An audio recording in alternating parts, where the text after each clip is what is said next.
Two, two, three, pop. Three, two, three, pop. Two, two, three, pop. Three, two, three, pop. I brought my iPad and everything. Oh, you was ready. When the last time you partied? Not that long ago. I just be recording them and I sometimes don't upload them. Is it like more of a diary for you? Yeah. It's nothing commercial. How personal do you get on your episodes? Like, Personal. Not crazy personal like something I wouldn't share with somebody. But pretty personal. do you feel like to reach the next level, you will have to get like real Commercial. relatable? Commercial. How? Commercial as in like what aspect? I feel like even just posting. Sometimes I feel like even just content itself, having to always produce content is draining. For sure. And always It becomes thinking a of job. ways, yeah. Even if you love it, Yeah. everything you do becomes a job at a certain point. And so I try to stay away from jobs. That's a good thing. I guess, but maybe not all the time. So do you feel like that has you like straddling the fence with it? It has me doing it when I want to. So I don't, which is not, it's like not the best thing, but it's like, this is how I see it for myself. It's not a career for me, but I do know people be like, dang, why you don't? Right. But it's like, I'm just doing this because I'm chilling. Like when I get bored, I might pull out my mic, or when I meet somebody that I really am interested in, I might say, hey, you want to link up and we can record something? Like That's I'm fire. interested in you, but it's not like, Do you come across a lot of people that you would like invite on your pod? absolutely. That's why I was just telling you, you gotta help me with that. But yeah, I for sure do. So, is there certain topics that you run away from on your pod, or that you won't speak about, or?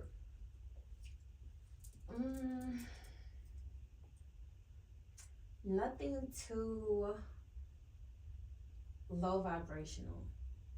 If it doesn't have a meaning, we don't gotta really talk about it. Like, I don't know, nothing that's just too, it doesn't have a meaning. Like So topics. if we're just talking about who is better, this person or this person, or like, I don't know, just things like that. Like, I don't care. Like comparison topics type of thing. Too much celebrity gossip. Like, I would never talk about like celebrity gossip. Or I don't know, anything I'm just not interested in. I'm not interested in drama. Okay. I mean, I like it. Yeah. Were you always this positive, high vibrational person, or this is like something that's worked on? It's taking work. It's still taking work. Okay. Even like for me to say like I don't want to talk about celebrity drama. Like I used to watch Bad Girls Club and all that. Like, but it's like at a certain point you just be like, what's important to me? Right. Like, do I really care about this? Like, you have to see what's a vice for you. Okay. Yeah. And I think I've taken the time to know what doesn't really uplift me mentally, physically, and I'm slowly like cutting those things up. And, all right, cause that was a great response, because I feel like a lot of people don't even notice that they're caught up in certain things, but because they don't cut off certain, like, what do they call them? The things that feed off of you. Parasites. They don't cut off certain parasites, so the parasites are kind of like feeding them and giving them their own reality, creating their own reality. And once they cut that parasite off, it's like, wow, so much time passed, so much reality I missed out on. So now I'm catching up and I'm decades behind. I'm thinking like I was fucking 20 years old. Meanwhile, I'm 40 years old in the club looking for like 20-year-old girls, or I'm a cougar and I just haven't found anybody. You know, just things like that. Like a lot of people be stuck in cycles and wonder why just we're generations behind in like mental, just handling things mentally, working, athleticism, keeping our body intact. It's just like we worry about the wrong things, such as celebrities, which is not affecting us, or sports ultimately, where it's kind of like gladiator games. You know what I'm saying? Like we're not really focusing on nothing that's building the community, the humanity, and things like that. So, but it's hard to even. I don't know. I don't try to blame people for not being there yet, especially Black people. it takes time. Because we are, yeah, it takes time, and we're also like being targeted. So imagine the whole world against you, your family against you, all Black people against you. Black people are against each other. Facts. And together. I don't want to make it seem like everything is all just one way. You know, it is people that are progressing and progressive. But we still do kill each other. Right. But it's like because of the system, and because we don't have money, and because we hungry, and because we depressed. So it's like, I don't know, it's a whole big issue. It definitely is, and I promise we're gonna get started. Do you feel like there's enough people trying to change the narrative? Or is it like this what it is? I don't think it's enough people, but I just saw something. It was like another podcast episode, and this lady was saying it was a little Black girl walking by her, and she was in first class. And then the little Black girl was like, "Mommy, why is she sitting up there?" And she was like, "Oh, that little Black girl can have my seat. We can switch." Just so she can like put her in her position and let her like feel like luxury and be on top. Right. And she was saying with that, like everybody in the Black community doesn't have to all be revolutionaries or woke. It's like, but just make sure you're doing your job and putting people on. Facts. Putting people on, you know, spreading the word, trying to make people more into Blackness and into education and all those things. Okay, cool.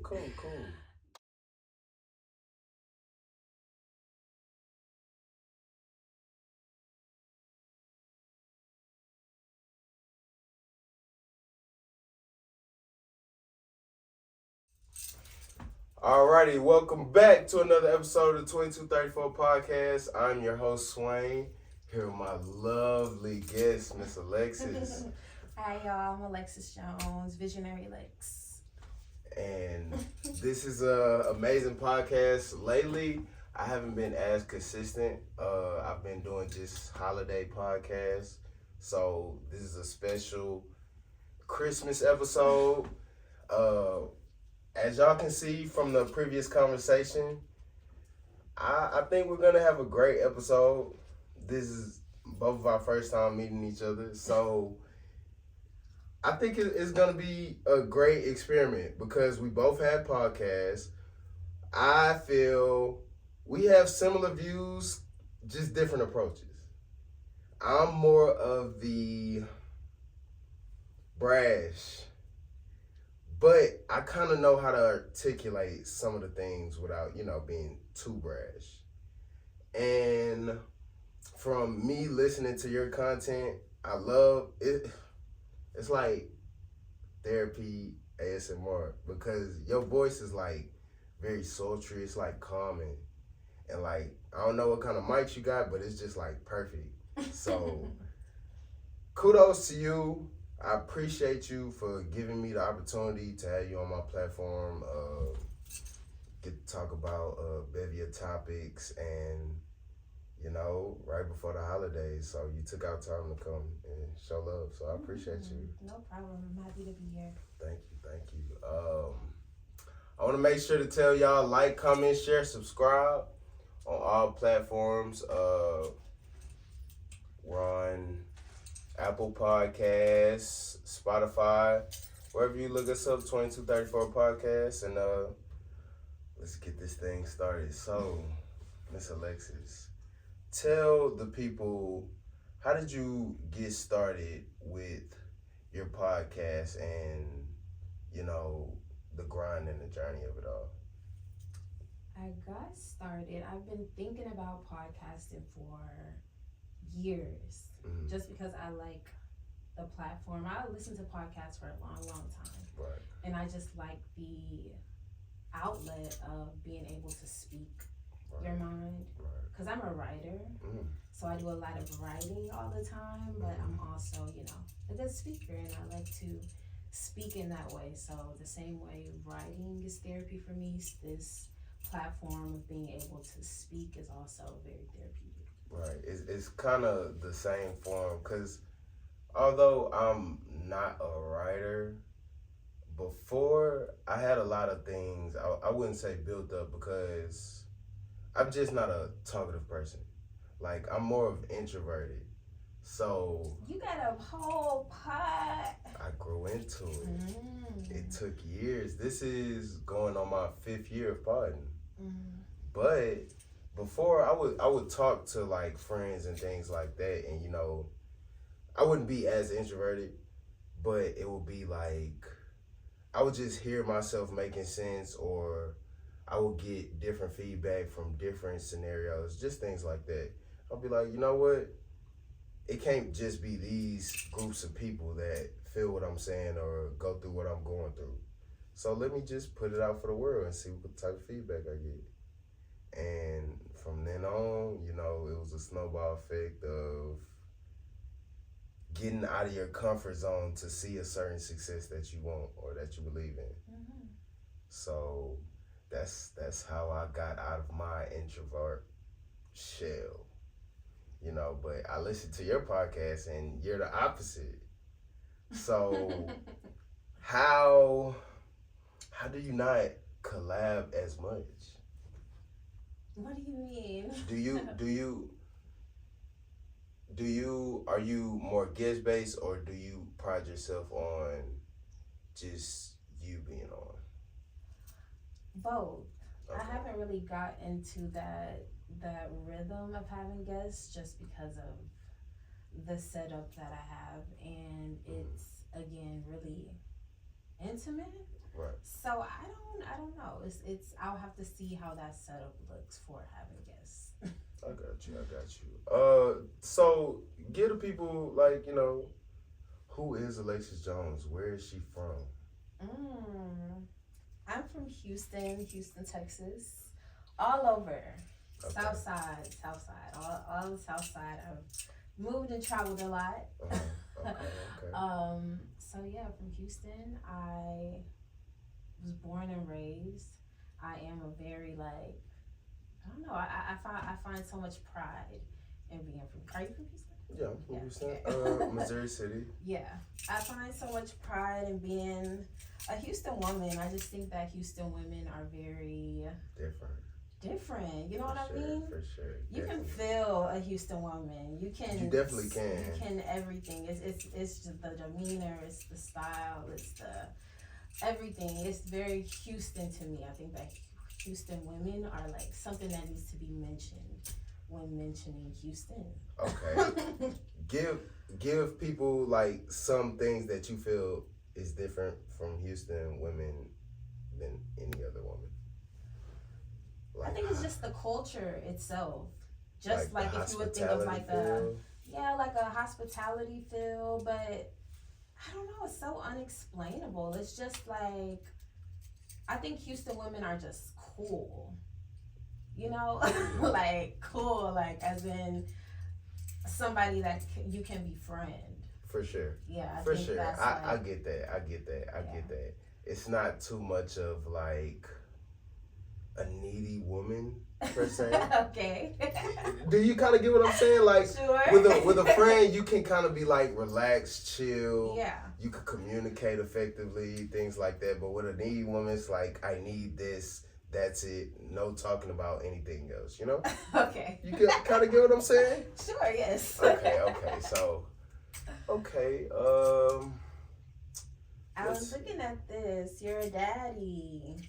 Yeah. I'm a dad. Proud dad. And how old is your baby? 5. 5. Yeah, Mine is 5. 3. Really? Yes. And you know something that I spoke of on my podcast? Let's hear it. That when I was hearing you say that you have a podcast to like relate to people, one of the first things I spoke about was whooping your kids. And I got a bunch of backlash for that. Like people be beating their kids' ass. Okay, all right. You be whooping your kids' ass. I don't. It's not no like Kunta Kinte. Oh my! You was about to say Kunta Kinte. Damn. It's not like that, but it's like kids do need discipline, and I wouldn't say like lashings, but I would say, a pop here and there, because it would be remembered. I wouldn't say like a whole like paddle and things like that, but a cool pop and a lesson. It's nothing wrong with that, I feel. So what would you pop your child for? Continuously, like, not listening, and for the same thing. Okay. I would say that. Like, if I am to say, don't do this, don't do this, don't do this, don't do this, you only get a certain amount of times until you get I forgot what they call it. Reprimanded. Yeah. You get what I'm saying. Okay. It's you can only get a certain amount of times, and that's just from the parenting that I receive. And I feel I'm not, too crazy, so it's not too bad. It's discipline, but I do feel the new age discipline is like counteractive. Like, in the real world, you're only gonna get so many warnings until a real life action will occur. So I just feel if you start to practice it early, consequences will be learned. Like it will be learned that certain decisions come with certain consequences. Avoid these decisions so you don't come across these consequences. You see what I'm saying? But as far as the new age parenting, or no, Johnny, or like, just continuously like in public, just pleading with a child, I just can't get with it. How do you feel though? I'm still deciding, but I don't really hit my son. But 3 is kind of early though. 3 is early. But I think that if you start at 3, because you didn't just start hitting him at 5 or popping him at 5. No, you're right. So I think, and because I've worked with children since I was like 16, I've been working with the youth in some type of way. So I've had to be in these situations where I have to like discipline a child, but without physical discipline, because I can't put my hands on people's kids. Yeah. So it's like this crazy amount of training that I have with children, especially like around his age, that has taught me that we really don't have to whip our kids or even pop our kids. Like when I say it has to be extreme for me, but usually it's all up to me. Like if I can stay patient through this boy having this temper tantrum, it's patience. Then I'll be good. But if I want to shut him up, of course I'll just be like, hey, shut your ass up. It's nothing to shut a child up. And with you saying that's just a test to parenting, the parent that you are, or the person that you are, and how you're so strong and patient to deal with certain things. Because it's just like, if you can deal with that, it's nothing that you can't be patient with. Because who wants to hear their child cry or not get what they want? It's just like, I know with me, even as soon as my son was born, like, as soon as I would hear him cry, it's just, I could hear it. It's like a siren. Like, where he at? Where he at? What he need? You know what I'm saying? So, it's a thing in parents to, like, just not want to hear their child enraged or mad or something like that. So, the fastest thing to fix it, they're going to do. And patience is something that, you know, it's a lost art. It's a lot of people don't have it. So you're right. We really don't. But see, I also understand you because in the real world, like if he were to do some stupid shit, it's like I don't want to raise him to be an idiot or be like clueless or like not know that your mama didn't hit you, but somebody else will. Right. So it's like I do kind of understand that part at a certain same time, but I do want to kind of teach him through other ways that he can be like, you know, that violence is real. Right. Everything is not violence. Yeah. Violence is the last resort. Right. But not to say it will never happen. Mm-hmm. I feel like everybody should be prepared for all aspects in life. Yeah. So whether it is good or bad, we should kind of be somewhat privy to it before encountering it. Right. But I mean, we still practice karate and we do that little stuff. You know, it's not like he don't got them hands. Right, but right. I don't want to, because that's usually the main thing I hear. It's like, he not going to be ready. Like, he not going to know how to fight. It's like, I'm not about to be Is boxing. Is that people's excuse? Yes. Wait. Yes. When I tell you, when I posted this clip of me saying, like, I don't, with my kids and stuff, it's like, people were saying you aren't preparing him for the world, or he won't know how to fight, or like how to defend himself, based on me not hitting him and like not like introducing violence to him early. But that is also a test to the environment a parent brings their child up in.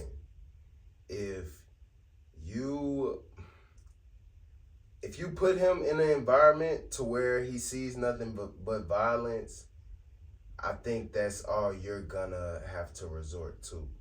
But if you put a child in an environment where they won't encounter it, only very seldomly, it's just like your choices are unlimited, because you can teach, you can show, you can have examples. You see what I'm saying? But in a rough part of town, it's only so much you can do and so much teaching you can do, because life goes fast in areas like that. You know what I'm saying? Mm-hmm. Like, people have to learn life a little bit faster than others, maybe because their parents are working or just different circumstances like that. So it's parenting is tough. Mm-hmm. You know? It's a job, but it's like the best job. And sometimes I'll ask, like, or I'll talk to my friends with no children, and they just like have this totally different perspective, or they like don't like kids, or you know, or they don't want kids. And I don't know, just having children, it like, because I haven't always wanted kids. Right. It got to a point where it's like I did want kids, I didn't want kids, and I was just kind of on the fence. Mm-hmm. But then once I had a child, it just really, it shows you love, like Facts. Love in the purest form, like unconditional love. Yeah. Like truly unconditional love. I can't ever see like that being broken, like with anything that he does. Mm-hmm. It just made me see like humans as human. Even if he was to rob a store, right? Like I'll be like, okay, like. Right. He still have a good heart though, like. Yeah. So it just made me, I don't know, be more human than ever. I think that's when my evolution into just being like the real woman that I want to be started, when I had a child. So what would you call it before that? What would you call, like? She was still on the right path. Okay. I don't think anything would have changed even if I didn't. I think I would have just found that out a little slower. Okay. But I was finding it out. I knew, but I think it sped up the process of me just understanding life. So, with you being a parent, I guess give me three of the hardest things about parenthood so far. Three of the hardest. Mm,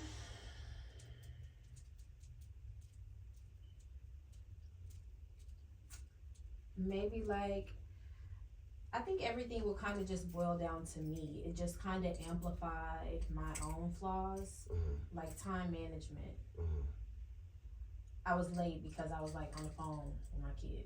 Mm-hmm. So like it's like different little things. So if I can manage my time better, but it's kind of taught me that. Again, it's taught me patience Mm-hmm. more than anything, but it more so just reflects back to me rather than having a child. It just amplified my own flaws. So, what are visionary talks? Uh, visionary talks. I mean, me, literally, it's me as in visionary and me talking. So it's like Alexis talks because Mm-hmm. visionary is Alexis. So it's not anything too deep. But I think a visionary in itself Okay, there we is go. maybe somebody just truly creative and somebody that has a true vision of anything that they want to count that they want to carry out. Maybe in some way we're all visionaries, but not everybody really uses their vision or knows their vision. I'm not gonna lie, you're very intelligent. I'm not Thank gonna you. lie to you. A lot of people don't have the thought process that you have, and when you are to come across people that kind of have the same thought process you, what come across your head? Because is it a rare thing or do you come by it often? I think I come by it often. I think anybody, like, I spoke on one of my first episodes about how I wanted to interview this crackhead. Like in Maryland, Mm-hmm. I don't want to say crackhead. Let me not say crackhead. Mm-hmm. In Maryland, it's a man, and he's always like by the Maryland Mall. You know where Maryland Yeah, is? I know what my Yeah, like he be on this little strip of grass, and he's carrying this sign saying like "Talk to God" or "God is coming" or something like that. But he was there like middle of June, 2 p.m., sun beaming on his skin, like hot outside. Yeah. He be there, rain, sleet, or snow. And so it just made me think like, I bet he's an interesting person. Right. It's like I wanted to know like what is his reasoning. His drive. Yeah. His motive. Cause it wasn't like I said, he's not a crackhead. I don't know. I don't know why I said that. Mm-hmm. But he just be outside like all the time. And so I knew that it was something that was driving him to do that. And he was a sweet man. Like I done pulled up to him before and like waved at him and stuff. He's not asking for money. Mm-hmm. He has his dog out there sometimes. I don't know. He had a very genuine smile. He didn't look crazy. Mm-hmm. But yeah, it just made me want to talk to regular people. I don't want to just talk to celebrities. Anybody can become a fucking celebrity today. Facts. So it's like. So the reason that I started to smile is because on this platform, people thought that you had to be somebody to get on the platform, and I never promoted it as that. So when people would see, like, I think that's just everything. Like you would have to think, well, let me do something crazy or let me do. mm-hmm. I don't think regular people and just regular struggles are told enough. Right, and because ultimately that's what I built this on is, of course, promoting and putting a spotlight on talented people, but also promoting and putting a spotlight on real life shit that happens day to day, whether good or bad. And I feel like we should highlight it so that we can get past it. It doesn't have to be a generational trauma or something that we just keep letting it be a crutch or a handicap for us. We need to talk about it. We need to get past it so we can elevate. And I don't think it's enough of that, enough of elevating. I think we're stuck in our ways and we're blaming the past for the future. And that's not what this is. So, with me saying that, I would invite, it wouldn't matter. I would have women who've done OnlyFans. I want them to talk about, certain things. I would have realtors come on. I would have, I had a jeweler come on. Just different people in different aspects of life and what's their drive and how did they get there, and everybody has a story. And it all connects. Mm-hmm. We all connect in some way. Mm-hmm. And I wanna document that. So over time, the catalog, people go through this catalog and be like, wow, it was so much range within this one platform. And that's kind of my goal, Great goal. I appreciate it. I just, because I don't see a lot, because I do be on the internet, and like I said, I've been doing it for 4 years, and just the landscape of things, I don't think people, one, they're not interested, but two, they don't just have the drive to make humanity better. I feel like, and it's like we're popping out kids, but y'all want y'all kids to be brought up in a worse environment.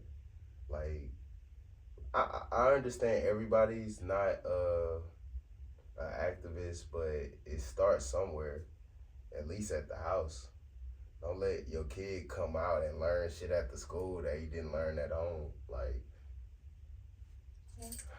I don't know. But I think it starts with platforms like this. Right. So all you can really do is worry about yourself again. Grind it out and see put change. on other people that you can put on that wouldn't lose their spot. Right. And just do what you can. For sure. Do you have any questions for me?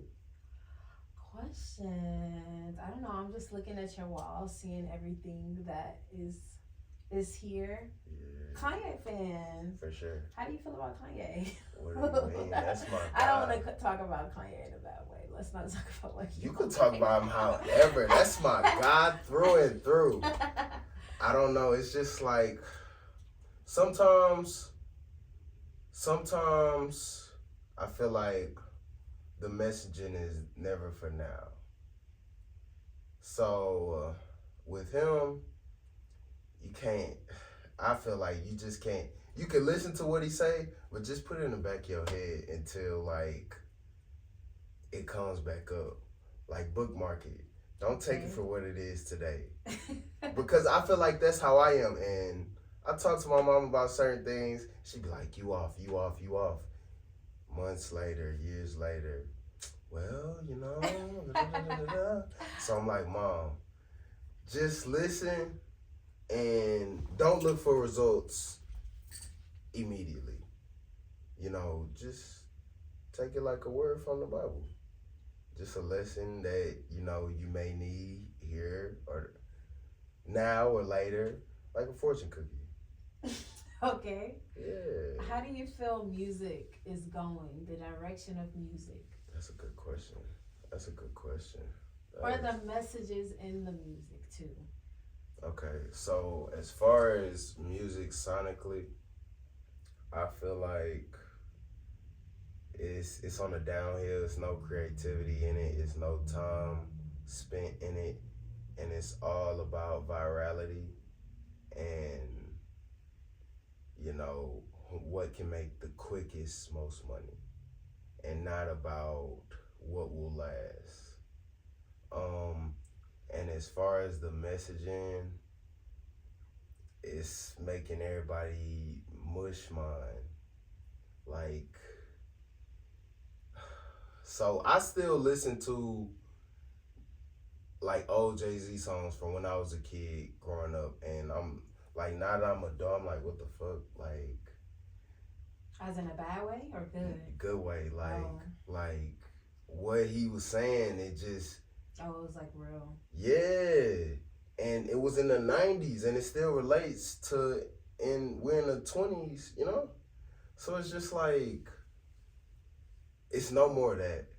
It's no more of that. And I feel like me, honestly, Ye is the last one of that to just spew out whether it's good or bad, but it's information that we need to know.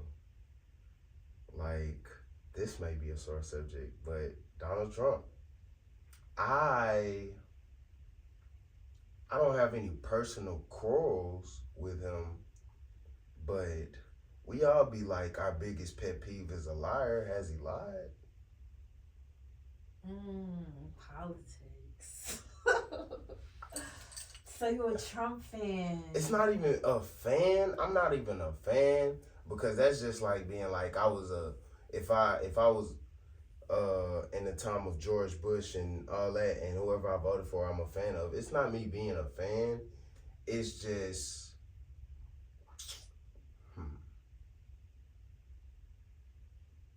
me expressing my right as a human and choosing. It's not a side because I don't believe in the political parties. I just believe in not the parties because the parties is a whole gang thing and I don't particularly care for that. I care for things that will the actual topics that'll change something. But the parties and the turning everybody away and just the divide and conquer, I'm not really a fan of. So I wouldn't say I'm a fan of him, but I don't like a liar. So if somebody gonna be 100 with me and tell me they gonna have me as a slave, and I mean, at least I know so I can prepare, right? Give me a choice. Okay. Give me a choice. You know how they be All saying. right. You know what I'm saying? So, but I don't know. I still have growing to do. I still have growing to do, more learning to do. So I can't say that anything I'm saying is concrete, but I can say some of the things he said resonated more than what she said. That's what I can say to that. Okay, that's fair. I don't want to get too deep into politics. I feel like everybody is just out of their minds. That's how I feel. You think so? And I don't think there is like choosing right now. I just think like this is who we have to choose from. So it's like you're gonna choose the better of two. right, You know, right. I wish she had the time to be in office or just kind of get that experience in a sense. But I don't know. I don't. Ooh, make my head hurt. It's real draining. It's real draining, but like I say, we're the new adults, and ultimately we're the change that we're expecting. Yeah. So if we don't start today, when will it ever, start to build or build up steam? Yeah. So, I don't know. I like your questions. I like your questions. You didn't even tell me about music, really. We talked about Kanye and you talked about Trump. I So said as far as music, my question is the messages as far as. I said it's making everybody much more. Oh yeah, you did. Yeah. You did. But I don't know. I find myself listening to Badu. I find myself listening to Jill Scott. Like I find myself listening to like just older music, like more Bobby music, because just I'll have some songs that I like from today, but I listen to more old school music, or not even just old school. When I was a kid, and that made me sound like an old nigga. Like, but yeah. I think the problem is our intelligence is decreasing. For sure. So it's not that even because people been making like shake that ass, fuck that nigga music forever. Can I curse on here? For sure. Okay. Be free. People have been making that type of music forever, but I think when we were receiving it, we were a little more intelligent and kind of aware of the music in a sense. You know what's crazy? We have more resources today and it's less intelligent, and we had less resources back in the day, and we just strive for It's more. them phones. It's the phones. Just like our mama been saying, for our whole life, it's them phones. The accessibility. Yeah. It makes us lazy. It makes us everything. It makes marriage rates lower. It makes us depressed. It makes us want to all become content creators. It makes us losers, really.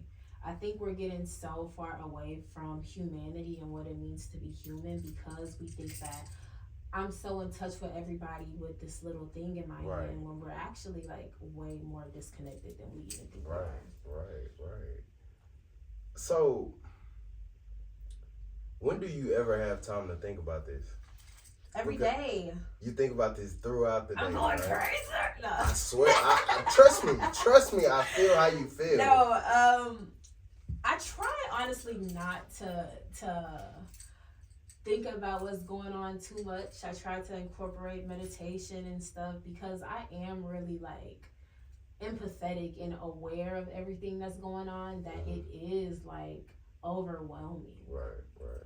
Even with the war in Palestine and stuff, like just people dying, that shit is sad. Yeah, it is. Some people want to like compare and be like, well, this stuff going on. It's like, All of it's yeah, bad. it is. All of it is terrible, y'all. Mhm. All of it. Like, yeah, it's a lot going on. We do have a mental health epidemic as well because of how much is going on. Right.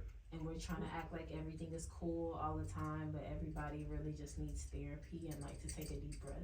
Everybody's running from problems and putting Yeah, it in for sure. bottles or putting it in blunts or Yeah.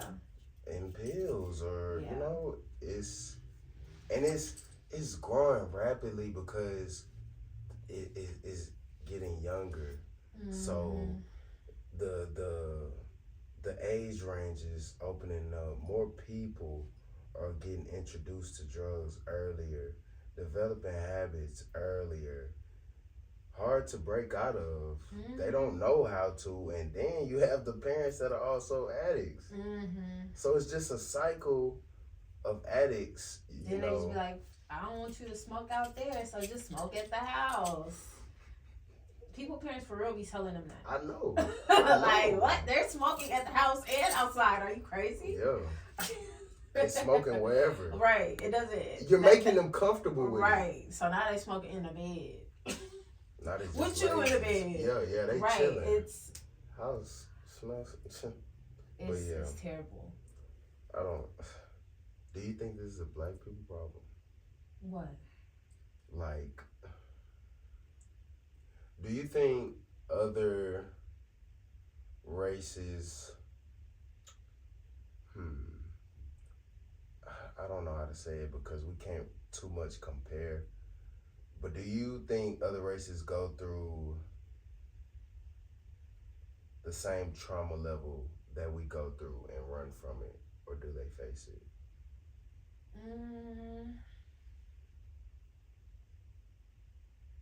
I'm not sure. I'm sure that they go through some type of trauma. I don't think they would probably go through a black person's kind of trauma, but I think I don't know. I don't think so. No, I think we're all kind of running from a bigger dog, a bigger demon, just because we do have slavery and different things to kind of think about and still process. I don't think we all ever really just process that. Do you come up with solutions? Do you think about the root, or do you think about what can we do from here?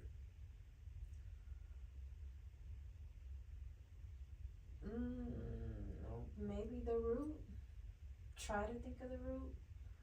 I think when I'm moving fast, I might try to just think of like the end all without kind of reflecting.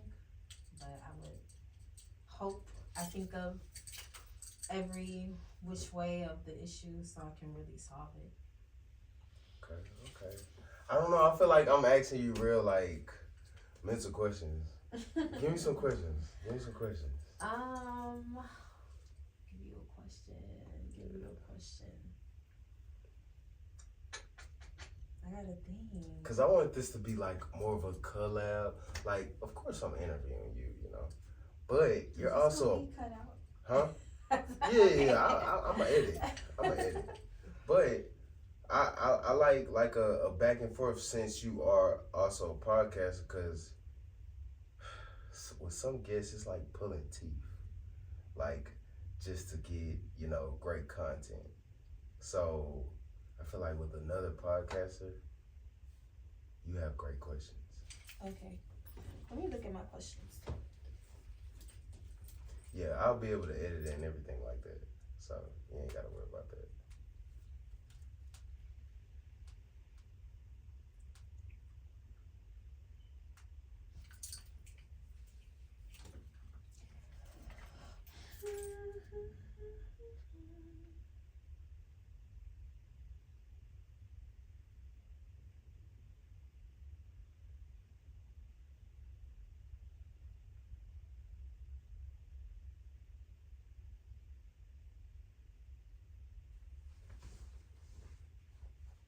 Are you single?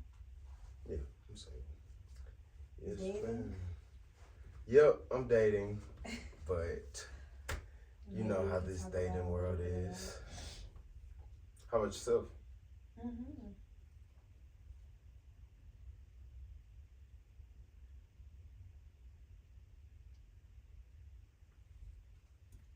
Okay. I gotta hold this. Okay.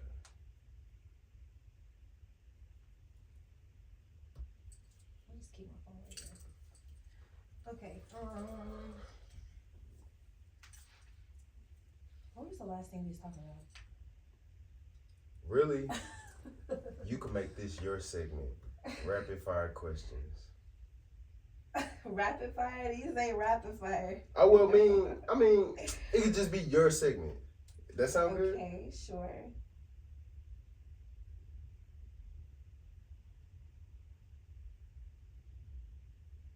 So you can introduce it. Loneliness.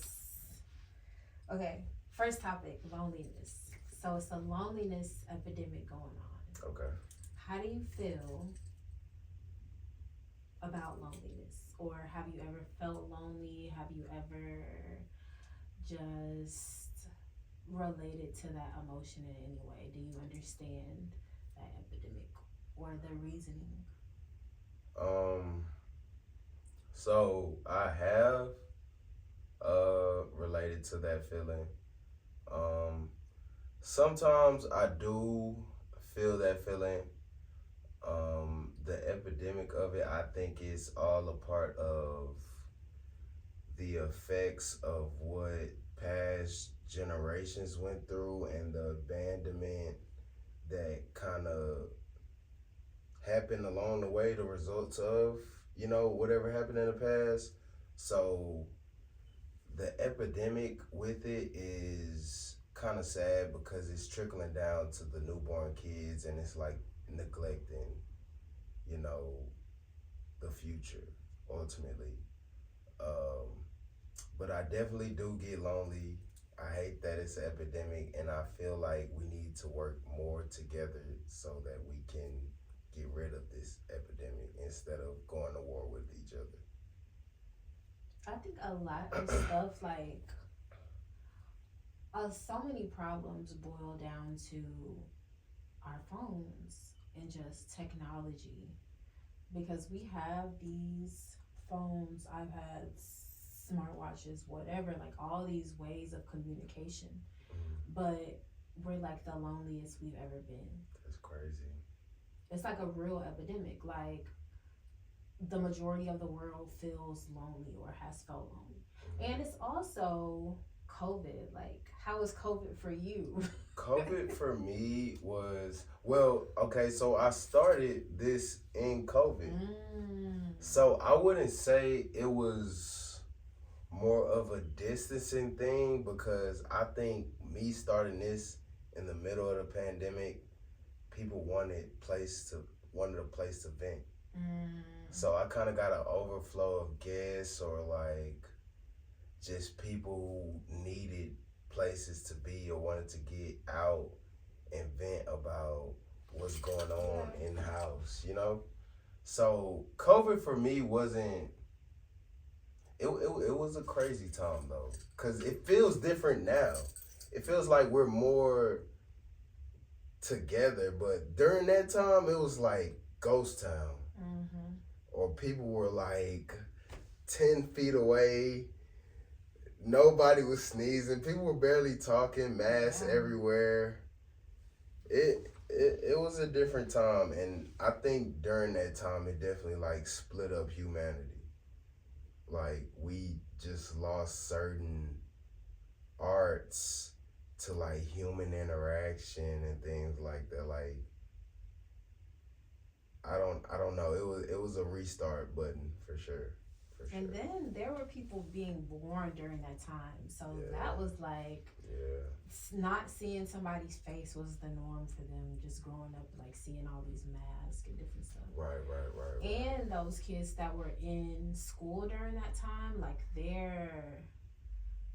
it's like Arrested Development a little bit. They lost a lot of education during that time. Right. It's impossible to teach via Zoom. Right.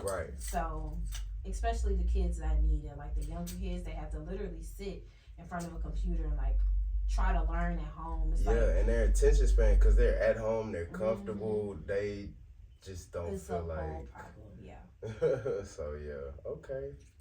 But for COVID, I don't know. I feel like that's where a lot of the loneliness epidemic kind of was triggered or kind of started. Just because, like you said, like we did all have to be 10 feet away from each other. We couldn't even see our families. Right. So it was like, I don't know, like you had to be put up. Yeah. And we didn't have that option to not be. Now it was some people still outside. Right. Who I was personally judging. Because you about to be outside at Seaside, the address, whatever it is, just trying to pull up at my house. That's crazy. Right. But people were doing that. Right. But I don't know. I was one of them people that was like, oh, nah, you can't come over. I was real bougie with it because I couldn't do that. It was, you really got to see like, and I don't know if I'm kind of internalizing it or being a little dramatic, but the people that could not stay inside their houses, it's like, are you good? A lot of people choose different ways to, I guess, cope with certain things. So I'm not tripping. No. Okay. Cause it was a lot of people that were still like just living life. And I feel like during a time like that, where people were dying from COVID, it's like you really can't be at home. Like something must be off, something must be wrong. And that's also during COVID, a lot of alcoholism, a lot of domestic abuse, rates were going up. It was, I think about COVID a lot and the effects. I think the alcoholism kind of skyrocketed after COVID because it was so accessible and DoorDash, Favor. It was so accessible to get drunk or get impaired. Nobody was going anywhere. So now people cannot live without these things. They're literally like dependent on, I gotta go get drunk, I gotta be outside, I gotta do this, I gotta uphold whatever I was doing instead of live my life or focus on the real life goals that I set. And I don't know, COVID was a different time, but you know what really trips me out is seeing the effects. Like, they don't happen immediately, but you see them after, and you like 2020 hindsight, like, wow, that's a direct effect of this happening. It trips me out every time. Okay. Lonely. So, do you ever? What, feel lonely? Yeah. I don't know why I asked that. It was just on my mind. But I mean, sure, yeah, I can. I don't know. I don't try to be like too super stoic Mm-hmm. to where I don't feel any emotions, Mm-hmm. or even just like being happy is like not how I want to be. It's just being like strict. But I always try to bring myself back and like make myself remember to be present, Mm-hmm. like at all times, and just remembering everything is good, or everything is going to be good. If everything is not good, everything is going to be good. As long as I'm alive, Right. even if I don't have shoes on, I don't know how I'm going to eat tomorrow, I don't, just anything, like I know that I'm blessed. For sure. For So sure. I always remember that I'll be good, and I just try to not see anything I'm going through as too personal, or like people are against me, the world is against me. It's just everything is it's an adventure, it's an experience, it's a journey. You I'm gotta just having fun. you gotta love the journey. Right. You It's gotta all love about the journey. It doesn't have to be a good journey. It doesn't have to be bad. It's just a journey, period. A journey full of lessons and tools that you'll need. Mm-hmm. So speaking of lonely, are you single by any chance? Do I you am. mind? Mm-hmm. So being that there is an epidemic out there, do you feel like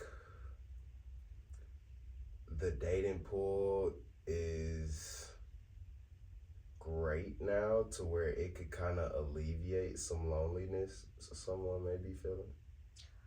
No, not at all.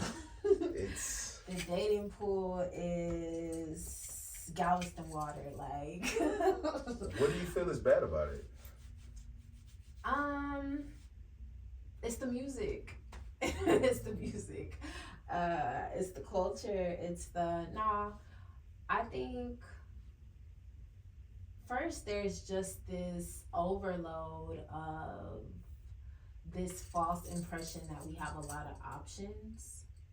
Even if you like look at Instagram, you know, a lot of those people are single, so you might think like, I don't know, people can kind of consider Instagram as a dating site, you know? Mm-hmm. So I think it gives you again this illusion that we have a lot of options, or we have a lot of time, Mm-hmm. or it might make you think that maybe I shouldn't settle, or maybe I shouldn't make her happy or something, Yeah, you own it. because Mm-hmm. I got another option. But it's like you really don't. Really? You're just ruining your life. That's all that's happening. It's like restart. Yeah, forever. Every time you see something you don't like, it's like, let me go. Restart.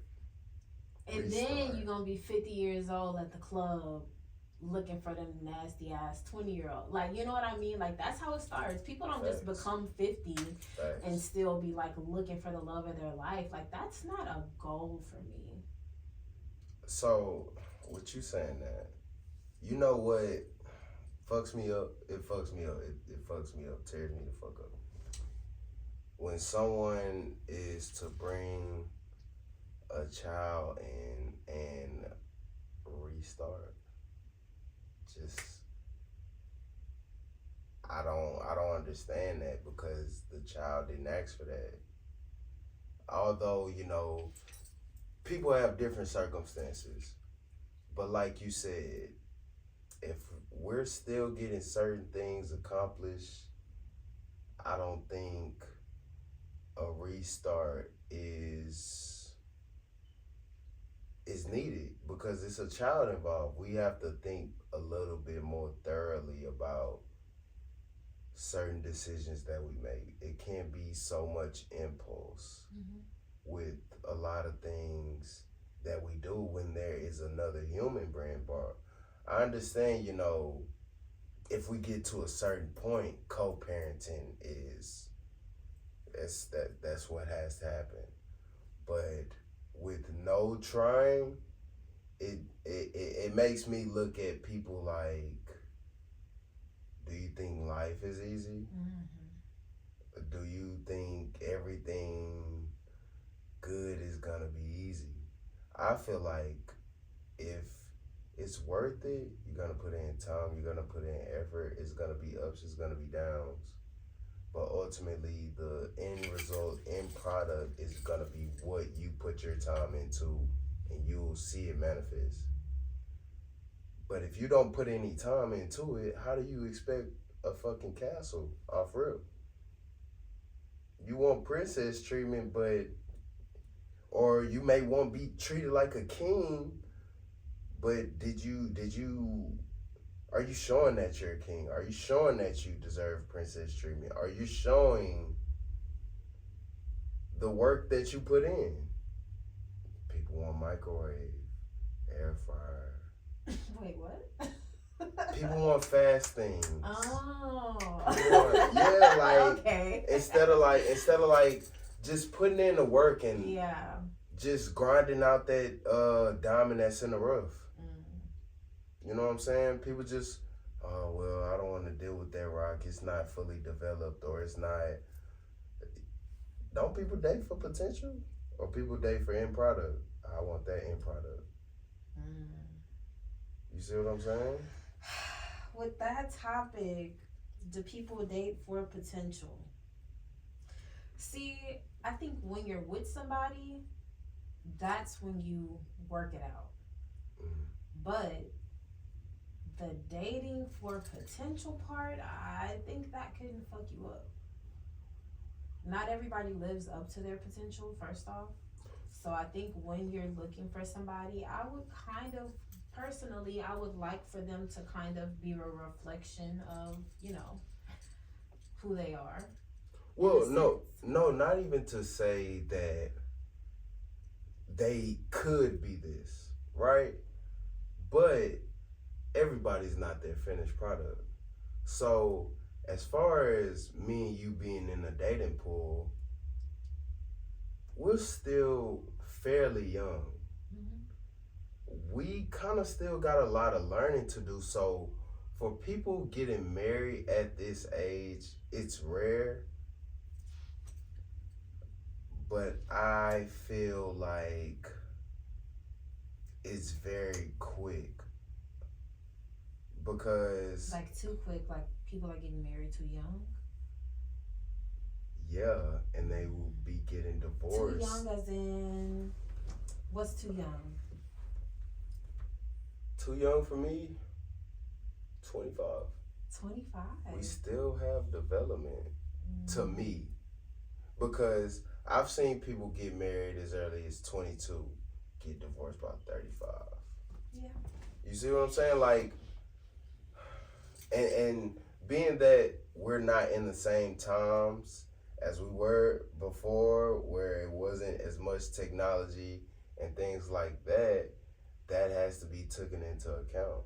So with this technology, we do have a lot of arrested development, a lot of maturity that we think we're getting, but we're really not getting because we're doing the same thing every day for years. Not much evolving. What we see different videos, we see different news topics. Where's the evolvement? If you ask me, I feel like we're pretty stagnant right now as a human race. And when Elon Musk is to come out with different things, people get mad. If anything, I feel like he's kind of advancing something, right? We want to be in the future or we want to be in the Stone Age. So we should all try to work on evolving as a race, because the old times ain't the old times. Days are gonna continue. Evolving gonna keep going whether you like it or not. So although I might not like how things are handled today, maybe they're too soft or things like that, I have to evolve. I just have to evolve with the times. Like, I ain't gonna be that old man that be like grumpy and shit, you know? Like, as a human, that's what we're here to do. We're here to adapt. We're here to become better humans. So So 25 is too young to you. For sure. For something that'll hold weight for real.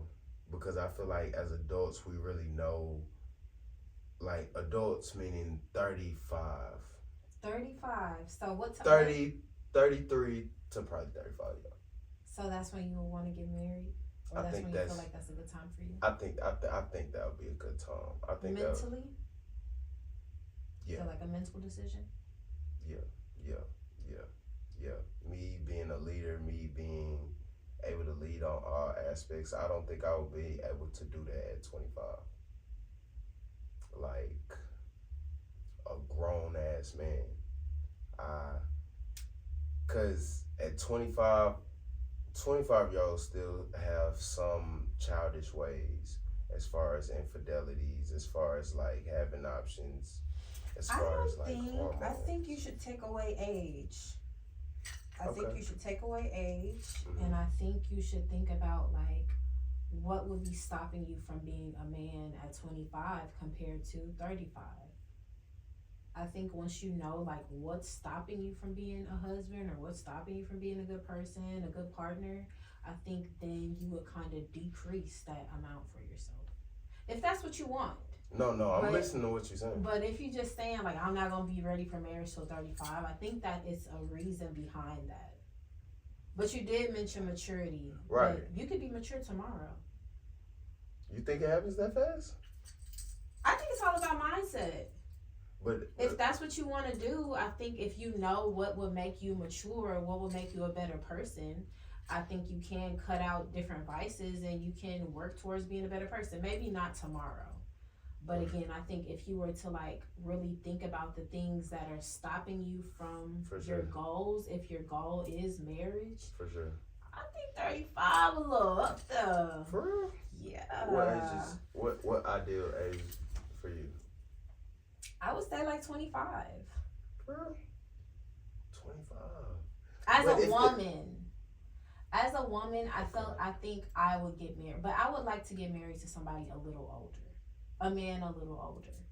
So I wouldn't really look for a 25-year-old man. Right. I'm not 25 though. So I would look for again somebody a little bit older than a 25-year-old.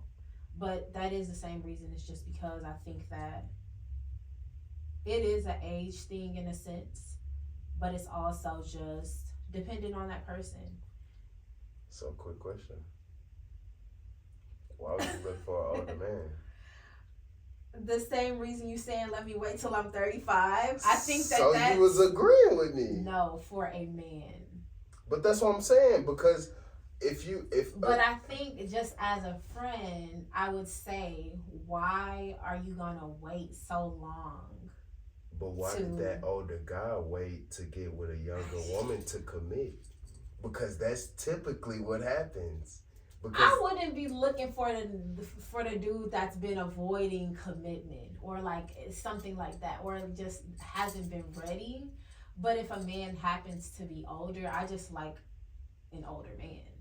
Not older as in just hella old. no, I'm not even just personally speaking about you, but typically what happens is an older guy who's probably ready gets with a younger woman who is kind of already ready. She didn't already deal with the dating. She's over it, and she wants to like have a commitment. That's usually where that solid bond happens.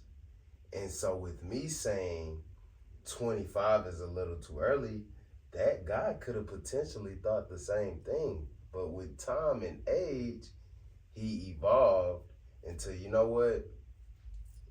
That shit is behind me. And now look at the time. I'm 33. I'm 32. Okay. You know? You didn't You did didn't your have your 20s. fun. Right. So You didn't- men have to have their fun. I think so. Mm. I think so. And then when they get caught up too early, it kind of muddies the fucking waters. So then when they get up out of it, it's just like no commitment. I'm gonna live life. You know? You kind of get what I'm saying? Like if a guy gets into a relationship too early and they get So it has to be like that. Men have to I don't think it's anything wrong with experiencing. And actually, I kind of spoke about this on my podcast. But a therapist had told me to pretty much like live my life and be really sexually fluid and have sex with different men. She was like literally telling me this. And I was just telling her, like, I'm not into lust, or I'm not into like temporary satisfaction, especially sexually. Right. That's how you transfer too much Facts. shit, STDs. That's how you get dirty. Right. So it's like, be smart. I think if you're like smart about love in itself, and you know the difference between love and lust, especially, you know, being a man, it's ass everywhere, especially being a man in Houston. Ass everywhere, beautiful women everywhere. You go down the street, go to the gas station, you're going to see somebody beautiful. Like, there isn't any lack in women. So, and it's really the same for men. Like, it's like, it's that's nothing. That part is nothing. Like, the over abundance of just people is nothing. The options are nothing. But it's like, once you find somebody of quality, I think that is when you have to lock in. Like, why not? That is. Why not? That is. I think if you like skip that up or pass that up just because you want to have a little fun, it might be something wrong with you. Not even wrong in a sense that like you mentally off, but you're not there yet, and maybe you aren't there yet. And don't even fuck with this person's life because you're not there yet. Right. But internalize that, okay, maybe it is time to grow up and get a little bit real about what I want out of life and my love goals. And you know what I think blocks a lot of people looks? Because a person might have certain qualities, they just might not like who it's coming from. You see what I'm saying? So they be like, oh, well, we weren't just at that level at that time, or we were in two different places at one time. And ultimately, people give excuses on a lot of things. People do what they want for what they really want. But you are definitely right. If you find somebody that you've been, I wouldn't say searching for, but like you've been like actively like just thinking about like, wow, why I can't find this, and you come across and you let it go, it's just not in the cards for you. I feel like, because if you were really serious about it, you would lock in, like you say. So it's a maturity thing. Definitely. Any last words for the people? You definitely got to get another one. I don't know. Hopefully y'all liked the conversation. I think that this was really fun. This was great. This was a great time meeting you for the first time. Same. And happy holidays. I wish you had holiday hats. I know, right? I didn't have no fucking Xmas festivals. And I was gonna bring one. I was gonna bring us both some, but I was like, I don't want to be corny. He was like, what? No, we're here for the corny. Anything corny. Come on now.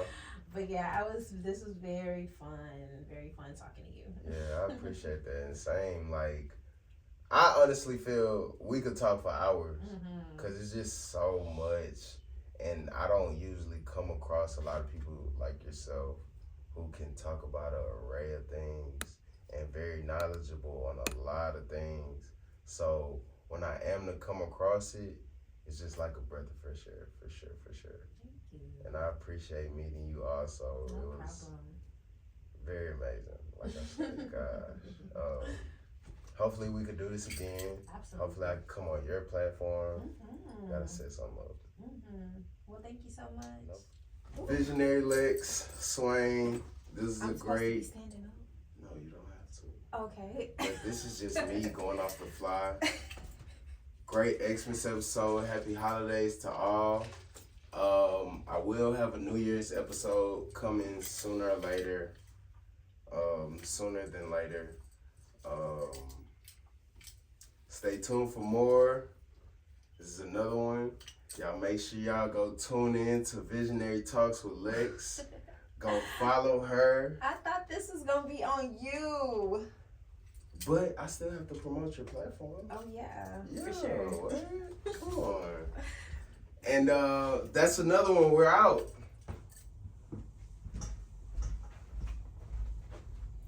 Yo, I don't know whoever you are, but listen, if you watching this, it's for a reason. Make sure you like, follow, share, subscribe, anything 2234.